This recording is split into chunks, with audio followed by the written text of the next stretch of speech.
Hello engineers. आज हमारा day 7 है और तारीख भी 29 जुलाई हो चुकी है। ये हमारी जो सीरीज़ है बिल्कुल डेडिकेटेड है एसएससी जेई मेंस और आरआरबी जेई के लिए। व्यापम भी अपन बोल सकते हैं साथ में। व्यापम, आरआरबी जेई और एसएससी जेई मेंस, इन सबको टारगेट करते हुए बिल्कुल अच्छे से ये टास्क डिज़ाइन किए गए हैं।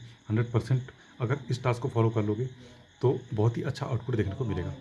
तो ये जो हमारी वीडियो है 2 पार्ट में डिवाइडेड रहेगी। सबसे पहले पार्ट में हम लोग लेंगे हमारे जो टेक्निकल के जो हमारे टास्क वगैरह हैं, जो हम लोगों को कंप्लीट करने की पूरी 100% कोशिश करनी है।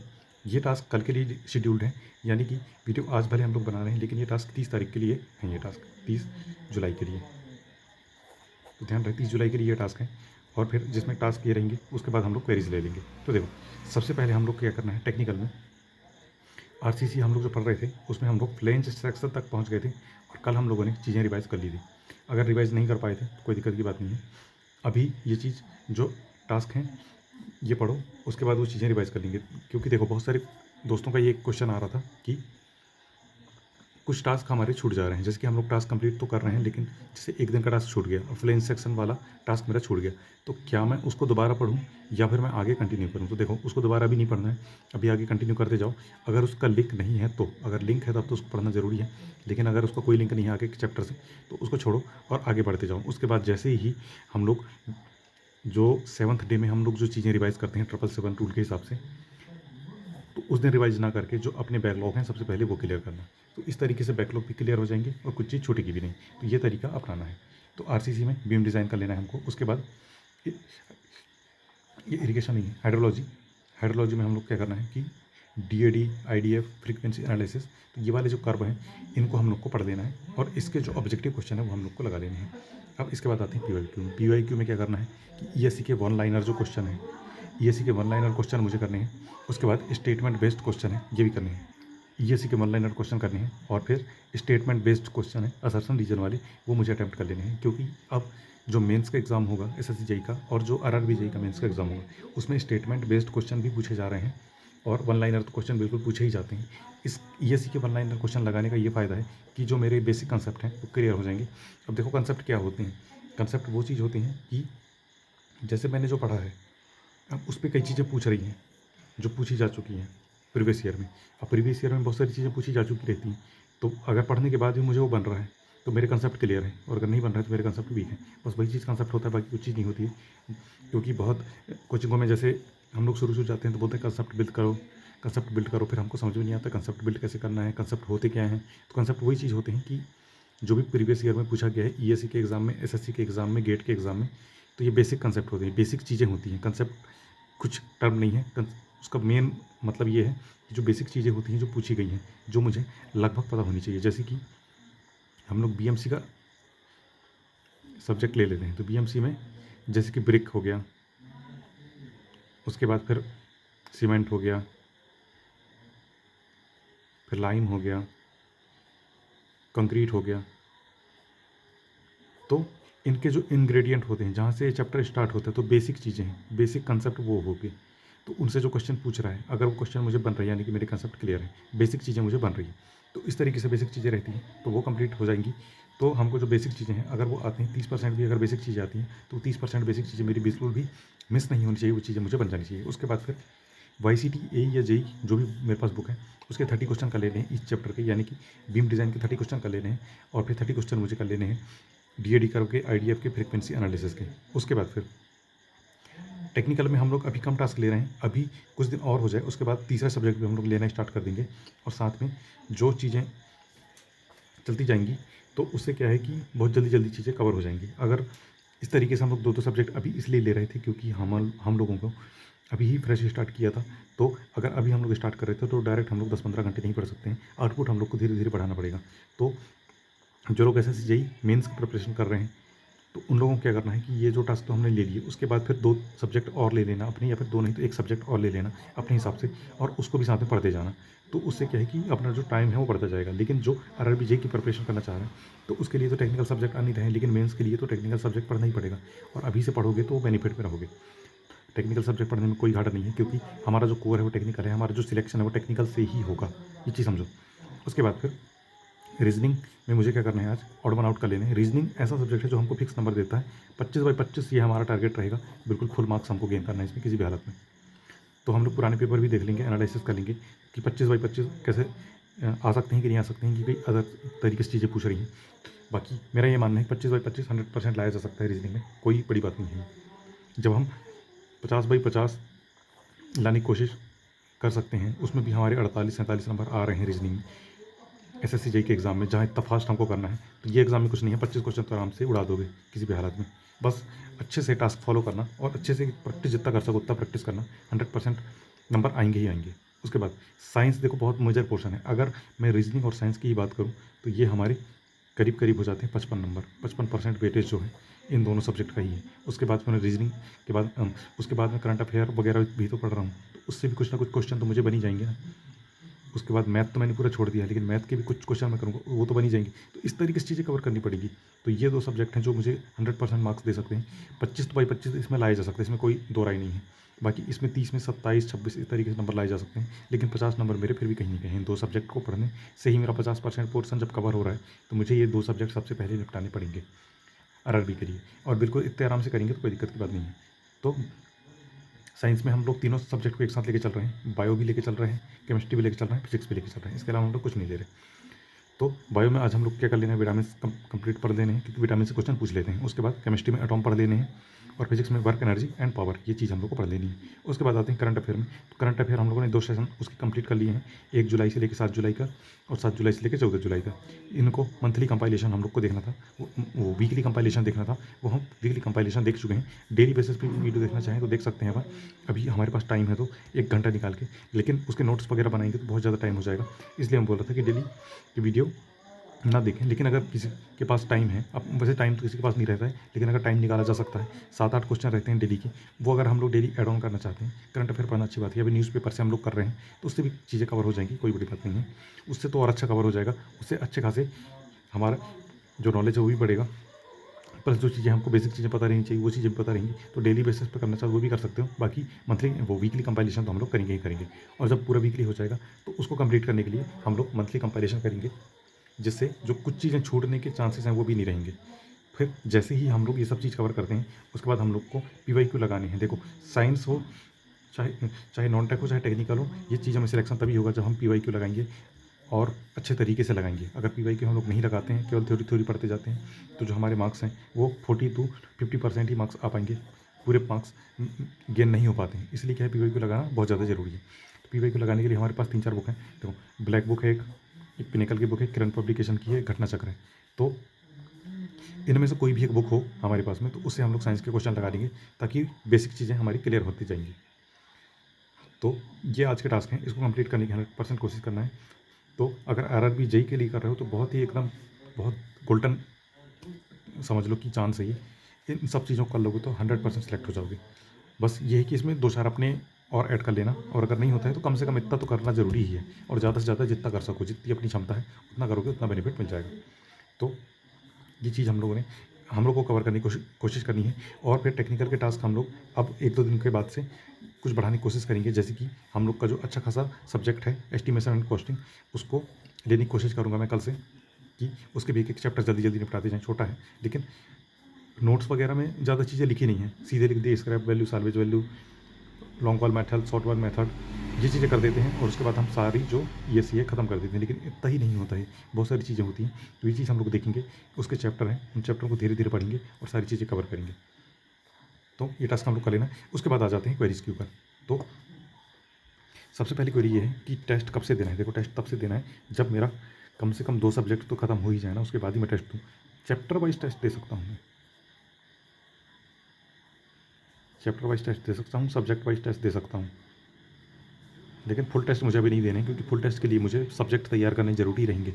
अगर मैं बिना सब्जेक्ट तैयार किए अगर टेस्ट देता हूँ तो मेरे नंबर कम आएंगे, ये 100% तय है। लेकिन अगर मैंने चैप्टर पढ़ दिया, जैसे कि आज हम लोगों ने बीम डिज़ाइन पढ़ दिया, बीम डिज़ाइन के टेस्ट दे दो, कोई दिक्कत की बात नहीं है, वो टेस्ट दे सकते हैं। तो टेस्ट अगर चैप्टर वाइज डेली देना चाहते हैं तो डेली दे सकते हैं, 10-15 क्वेश्चन रहते हैं। तो उससे क्या है कि पीवाईक्यू मेरे लग जाएंगे, प्लस पीवाईक्यू और थ्योरी पढ़ने के बाद क्वेश्चन बन रहे कि नहीं बन रहे ये भी मुझे पता चल जाएगा। तो चैप्टर वाइज टेस्ट दे सकते हैं। सब्जेक्ट वाइज टेस्ट तब देना है जब सब्जेक्ट लगभग 60% कवर हो जाए। तब देना है। 60% अभी नहीं हुआ है कवर, अभी तो हमने स्टार्ट किया है, तो अभी थोड़ा टाइम लगेगा, तो सब्जेक्ट वाइज नहीं देना है। फुल लेंथ टेस्ट तो अभी बिल्कुल भी नहीं देना है। तो ये चीज़ें टेस्ट के लिए ये है। उसके बाद फिर रेलवे के लिए टाइम है, तो डेली कितना करें? देखो, डेली जितना मैं टास्क बताते जा रहा हूँ उतना टास्क कर लो, और 1-2 सब्जेक्ट और अपने साथ में लेके मैथ वगैरह के थोड़े क्वेश्चन प्रैक्टिस करते जाओ। 100% रेलवे का पूरा कवर हो जाएगा, क्योंकि रेलवे के लिए अभी 5 से 6 महीने हैं। बहुत ही अच्छा चांस है। अगर एसएससी जेईई का एग्ज़ाम नहीं निकला है, या फिर निकला तो नहीं, अभी तो रिजल्ट तो आया नहीं, तो अपन कुछ बोल नहीं सकते हैं, लेकिन अगर नंबर कम आ रहे हैं, मेरे नंबर, किसी के भी नंबर कम आ रहे हैं, तो मुझे प्रिपरेशन करने की ज़रूरत है। तो मुझे रेलवे की प्रिपरेशन करनी चाहिए, क्योंकि बहुत अच्छा मौका है। अभी इसके अलावा कोई एग्ज़ाम नहीं है। अगर यूपी ट्रिपल एससी कर रहे हैं, तो यूपी ट्रिपल एससी की भी अपन कर सकते हैं। वो इससे भी अच्छा अगर है स्टेट के लिए, यूपी के लिए, वो इससे भी अच्छा एग्ज़ाम कहला जाएगा, क्योंकि वहीं अपने को होम डिस्ट्रिक्ट में मिल जा रही है पोस्टिंग, मतलब होम डिस्ट्रिक्ट के आसपास, तो वो बहुत अच्छा एक बेनिफिट हो जाता है। तो रेलवे के लिए डेली बेसिस पे इतना करना पड़ेगा, अगर कम नंबर आ रहे हैं तो। और अगर अच्छे खासे नंबर आ रहे हैं, उस रेंज में आ रहे हैं, कट ऑफ की रेंज में, तो फिर मुझे सीधे मेंस की प्रिपरेशन करनी चाहिए, क्योंकि एसएससी जेईई बहुत अच्छा मुझे मौका दे रहा है सीपीडब्ल्यूडी में जाने के लिए, उसके बाद फिर एमईएस में जाने के लिए, सीडब्ल्यूसी में जाने के लिए। तो ये बहुत अच्छी खासी डिपार्टमेंट है। रेलवे की वैकेंसी छोड़ के लोग एसएससी की तैयारी करते हैं इन डिपार्टमेंट में जाने के लिए, तो मेरे पास चांस है, तो मैं इसको बिल्कुल भी ना छोड़ूंगा। उसके बाद फिर पढ़ाई में मन नहीं लग रहा है, क्या करें? देखो, पढ़ाई में मन नहीं लग रहा है, तो एक चीज़ सोचो ना कि स्टूडेंट का क्या काम है। मैं अगर कहीं पे पढ़ाई करने के लिए आया हूँ, तो मैं क्यों आया हूँ? मैं केवल पढ़ाई करने ही आया हूँ ना। तो अगर मैं पढ़ाई करने आया हूँ और मैं पढ़ाई अगर नहीं कर रहा हूँ, तो मैं फिर स्टूडेंट ही क्यों हूँ?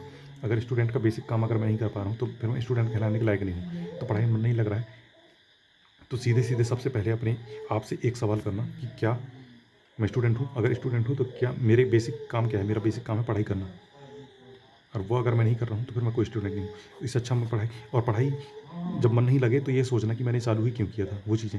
अगर मुझे पढ़ाई नहीं करना था, तो वो चीज़ें मुझे स्टार्ट ही नहीं करनी थी। अगर मैं स्टार्ट किया हूँ वो चीज़ें, तो मुझे पढ़ाई करनी पड़ेगी, क्योंकि 4 महीने से मैं पढ़ रहा हूँ, अब मन नहीं लग रहा है करके मैं छोड़ दूँगा, तो ये 4 महीने मैंने क्यों वेस्ट किए? इससे अच्छा मैं कुछ और कर लेता, तो 4 महीने बेनिफिट मिल जाता मेरे को। भाई 4 महीने में अगर मैं दूसरी जगह पे काम करता, तो मेरे को आउटपुट इसका उससे ज़्यादा मिल जाता।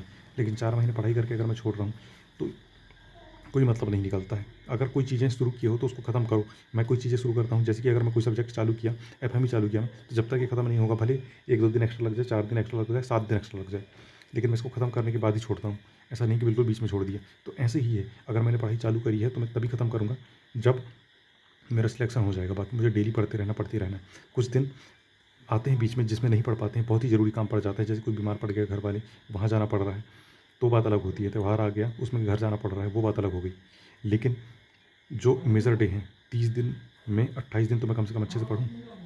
2 दिन भले छूट जा रहे हैं, तो कोई दिक्कत की बात नहीं है, लेकिन 28 दिन तो मेरे पास है ना, इसमें तो मैं अच्छा कर सकता हूँ ना। तो जब मैं अच्छा कर सकता हूँ, तो मुझे अपना अच्छा बिल्कुल 100% देने की कोशिश करनी है। अपना 200% देने की कोशिश करो, 100% नहीं, 200% देने की कोशिश करो। और फिर 80% नंबर लाने की कोशिश करो सिविल में। कैसे सिलेक्शन नहीं होगा? 100% सिलेक्शन होगा, लेकिन हम लोग 200% देते ही नहीं हैं। अपना मुश्किल से 60 से 70% भी नहीं देते हैं। मेजर खींच खांच के 70% देते हैं। उसके बाद हम लोग अपने से एक्सपेक्ट करते हैं कि मेरे जो नंबर हैं, वो 100 में से 80-90 नंबर आ जाएँ। कैसे आ जाएंगे भाई? जो 80-90 नंबर लाते हैं, उनका डेली का टारगेट फिक्स रहता है कि मुझे ये करना है डेली, मुझे ये करना है डेली। इस तरीके से करते हैं, तब आते हैं उनके नंबर, डायरेक्टली नहीं आ जाते हैं। किसी भी जो सिलेक्ट हुआ है टॉपर, उससे पूछ लेना। लेकिन ये बात कोई बताता नहीं है ना। मेन चीज़ ये है, सिलेक्ट होने के बाद वही मैं बताना चाह रहा था कि किसी की जीत नहीं होती है, खुद की जीत खुद से होती है बस। कोई तुम्हारा साथ देने नहीं आएगा, तुम खुद के लिए खुद करना चाहोगे, तभी खुद होगा। ये चीज़ समझ लो। अगर हम लोग सोचेंगे कि नहीं, टॉपर जो है उससे अपन गाइडेंस लेना, वो गाइडेंस देते हैं, लेकिन सारी चीज़ें वो नहीं बताते हैं। वो तो अपनी तरीके से बताते हैं ना, उनकी तरीके से चीज़ें जो उनको मैनेज हो रही है। लेकिन जो टॉपर रहता है, तो उसके लेवल में क्या बना रहे हैं क्या, ये चीज़ देखो ना। जो टॉपर है, वो स्कूल में भी टॉपर रहा है, कॉलेज में भी टॉपर रहा है, और यहाँ एग्जाम में भी निकाल रहा है, वो भी टॉपर रहा है। तो इन टॉपरों की जो स्ट्रैटेजी है, वो अपन फॉलो नहीं कर सकते। वो बोलेगा कि मैं दिन में तो 18 घंटे पढ़ता था, तो 18 घंटे अपन तो नहीं पढ़ पा रहे हैं ना, अपन मैनेज नहीं कर पा रहे हैं वो चीज़ें। तो अपन को सिचुएशन अपने हिसाब से हैंडल करनी है। तो हर चीज़ को हैंडल करने का एक तरीका रहता है, तो वही मेरा सबसे सही तरीका बता रहा हूँ। अपना कोशिश करो 200% देने की। सिविल में 80% लाने की कोशिश करो नंबर। 80% नंबर इतना ले आओगे तो 100% सिलेक्ट हो जाओगे, कोई भी एग्ज़ाम हो भारत का। क्योंकि 80% मार्क किसी में भी देख लो ना।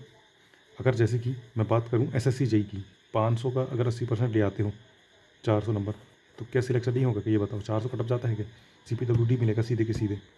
तो ये चीज़ सोचो। तो इसलिए क्या है कि 80% नंबर लाने की कोशिश करो। सिविल में तो बिल्कुल ऐसा, क्योंकि सिविल हम लोग शुरू से पढ़ते आ रहे हैं, उसको हम लोग नहीं छोड़ सकते हैं। तो उसमें कोशिश करो कि अच्छा खासा नया नया सीखते जाएँ। तो यही रहता है, जो टॉपर रहते हैं वो बार-बार उस चीज़ को पढ़ के इतना ज़्यादा कर लेते हैं, पीवाईक्यू उनके ज़ुबान पे रहते हैं। कोई भी चीज़ उनसे पूछ लें फटाफट वो चीज़ें बता देते हैं। तो पीवाईक्यू से अगर 30-40% चीज़ें पूछ रही हैं, तो 30-40 मिनट भी नहीं लगते उनको करने में। उससे उनका टाइम बच जाता है। दूसरी चीज़ों में दिमाग लगा के और डायरेक्ट अटेम्प्ट करते हैं। इसीलिए बोल रहा हूँ, टेस्ट अटेम्प्ट कर रहे हैं या फिर पेपर अटेम्प्ट कर रहे हैं, तो हमको सबसे पहले अटेम्प्ट करना है, उसके बाद थोड़ा सोचना है।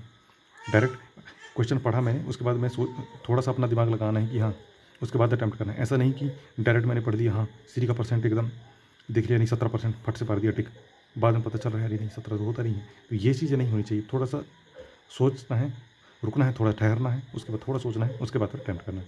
इस तरीके से करोगे तो एकदम अच्छे खासे मार्क्स गेन हो जाएँगे। जो सिली मिस्टेक हो सकते थे, वो सिली मिस्टेक बिल्कुल भी नहीं होंगे। उसके बाद फिर टाइम मैनेज नहीं हो रहा है, देखो टाइम मैनेज नहीं हो रहा है तो टाइम मैनेज करना पड़ेगा। और टाइम मैनेज ऐसे होगा कि सबसे पहले जो छोटे टास्क हैं उसको कंप्लीट करने की कोशिश करो और बीच-बीच में थोड़ा गैप लेते रहो। ऐसा ज़रूरी नहीं है कि मैंने सुबह 6 बजे से मतलब 6 बजे से पढ़ाई करना स्टार्ट किया, सुबह 6 बजे से पढ़ाई करना स्टार्ट किया तो मैं सीधे 12 बजे ही उठूँगा। ऐसा ज़रूरी नहीं है। बहुत सारी चीज़ें आ जाती हैं जिसके लिए उठना पड़ जाता है। अब मान लो कि जैसे मुझे पानी पीना है, पानी खत्म हो गया, मुझे पानी लेने जाना है, तो पानी लेने जाऊँगा मैं। तो वहाँ तो मेरे 1-2 मिनट वेस्ट हुए ना, उसके बाद पानी पिया, फिर पानी लेके आया मैं बॉटल में भर के, उसके बाद पानी पी रहा हूँ या फिर मैं लाइब्रेरी में भी जा रहा हूँ। लाइब्रेरी में भी पानी पीने जा रहा हूँ मैं या फिर चाय पीने का मेरे पास इच्छा हुई तो चाय पीने में जा रहा हूँ, तो वहाँ भी 10 से 15 मिनट लगे ना। तो चीज़ें डायरेक्ट ऐसे नहीं होती हैं कि मैं 6 बजे से लेके 12 बजे पढ़ दिया तो 6 घंटे हो गया, ऐसा नहीं होता है। थोड़ा-थोड़ा गैप लेके पढ़ते रहो तो वो चीज़ें हो जाएँगी। तो टाइम मैनेज ऐसे है कि सबसे पहले छोटे-छोटे टास्क अपने करो, उसको कंप्लीट करने की कोशिश करो तो टाइम आराम से मैनेज हो जाएगा। उसके बाद टेस्ट में नंबर नहीं आ रहा है, डिमोटिवेशन होता है। देखो टेस्ट में नंबर तभी नहीं आते हैं जब हमने वो चीज़ें नहीं पढ़ी हैं। अगर हमने चीज़ें पढ़ी हैं और उसके बाद नहीं बन रहा है तो हमको उसको दोबारा पढ़ना है। लेकिन हमने जो चीज़ें नहीं पढ़ी हैं वो चीज़ अटेम्प्ट करोगे तो वो 100% गलत होगा। तुक्के जो हैं, तुक्के कभी-कभार लगते हैं। पेपर में तुक्का नहीं लगता है, यहाँ पे टेस्ट में तुक्का लग जाता है। तो फिर वही चीज़ है, 1 नंबर 2 नंबर से अपन रह जाते हैं। तो अपन को तुक्के के भरोसे में नहीं रहना है। अपने को अपना इतना स्ट्रॉन्ग कर लेना है सिविल कि अपन को सोचना ना पड़े कि मेरा होगा नहीं होगा। अपन पेपर दे के आए, डायरेक्ट अपन को लगेगा कि अपन को मेंस की तैयारी करनी चाहिए। जैसे अभी अपन ने एसएससी जेईई के लिए पढ़ा, उसके बाद अपन पेपर दे के आए, उसके बाद अपन मेंस में लग गए सीधे-सीधे। अपन ये नहीं सोच रहे कि कट ऑफ कितना जाएगा, क्या नहीं जाएगा। अपन उस रेंज से आगे ही हैं, इसलिए कोई दिक्कत की बात नहीं है।